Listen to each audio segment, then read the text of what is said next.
hope. And finally, to Richard Holden MP. Over to you, Mr. Holden. Thank you very much indeed, Chair. I just wanted to go back a little bit to the levelling up agenda. My constituents in North West Durham are as concerned as anybody else about climate change, but they are worried about these transition costs. How can we ensure that people will not have to go without in order to go green? And I'm thinking particularly of the switch in terms of the use of cars.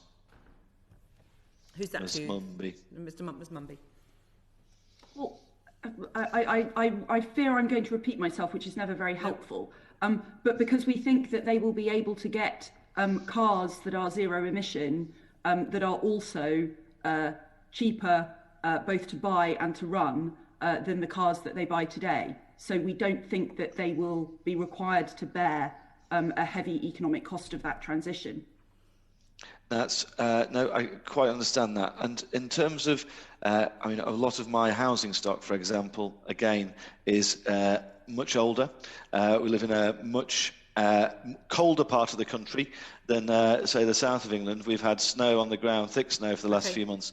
Are you going to ensure? Tour of North West Durham. Let's have a question. Yeah, yeah. Are you going to ensure that when we're looking at things like protecting heat and things like that from leaving houses, that we can actually target some of these issues at the areas which need levelling up and where actually the issues around climate change are the worst?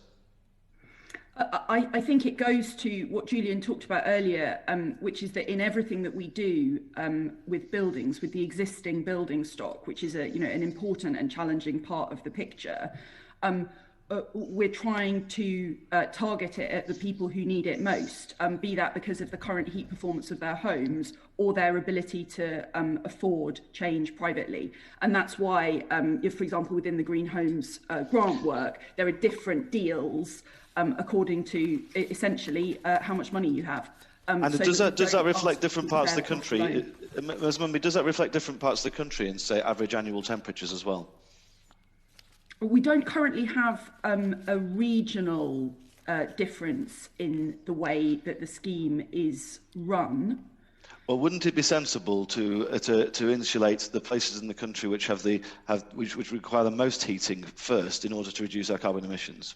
Well, I mean, it's one of the factors, but so is the current insulation performance of the relevant building. So, of course, we should start where we can with drafty buildings in cold places.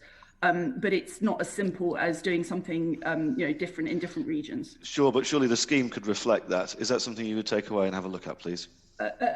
Yes, although I would say that simplicity is also very important, and a scheme that people can understand. One of the most simple things is surely that different parts of the country are colder than others. So Scotland and the North East would surely benefit, in terms of carbon emissions for the country as a whole more.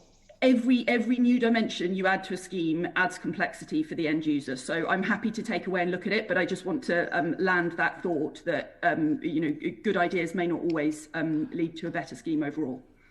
Right. Okay. And I just flip on that. Solar power obviously better in the south of England where you can go grapes. We're not growing that many up in County Durham at the moment. So it might be a little bit of horses for courses as well on some of these schemes, which might better reflect value for money for the taxpayer as well. And we would expect that to be reflected in the take-up of different schemes in different parts of the country. It doesn't always have to be engineered into the design. Okay. Just in terms of the hydrogen, there's got a big project looking at that down on Teesside at the moment, and possible use of the natural gas grid. We've got a huge amount of capital invested already in our gas grid. What are you doing to look at hydrogen as potentially part of this massive contributor to net zero at the moment? I'm going to give Julian hydrogen. No, Mr. Critchlow. That's what I was definitely referring to previously, that we believe that as part of the hydrogen strategy, which will again come out in the first half of this year, we will be laying out how we see that developing in coordination with CCS. It's not only a supply side issue, i.e. How do we get the production facilities to generate the 5 gigawatts of hydrogen that we've put in the 10-point plan, but also a demand side of how do we create the industries and the demand, the different demand vectors, whether it's in industry, whether it's in heating in homes, or whether it's in the power sector, to pull that through. So the hydrogen strategy will address both the supply and the demand side. Okay, and that'll be particularly pleasing to my friends on Teesside, where they really are. This is a massive driver for them, and they do see a future there, and also in heavier transport as well. Just finally, regarding the sort of levelling up agenda and monies more broadly, back to you, Ms. Munby. Obviously, we're seeing a switch from the European Regional Development Fund to perhaps shared prosperity / levelling up funds. How do you think that's going to be helped to? Do you think there's going to be a big part of that which is going to be diverted towards this net zero target, so that we can see that proper cross-government working on levelling up, but particularly looking at how we can deliver that in terms of green growth?